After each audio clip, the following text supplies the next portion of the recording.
Hi guys, today we'll talk about how to fix or how to solve your Twitter app. To know how to fix or how to solve your Twitter app problem, you should just go to settings.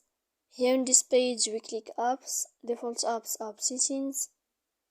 Then this list will enter to the window of Twitter.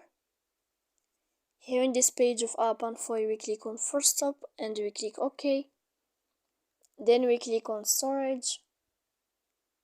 After that we click clear cache. Here in this page you can turn off your Wi-Fi. You can wait a moment to turn on your Wi-Fi again to fix that problem you have on Twitter app. So please don't forget to support us by like and subscribe. See you next time in another video, and thank you for your attention and you are watching.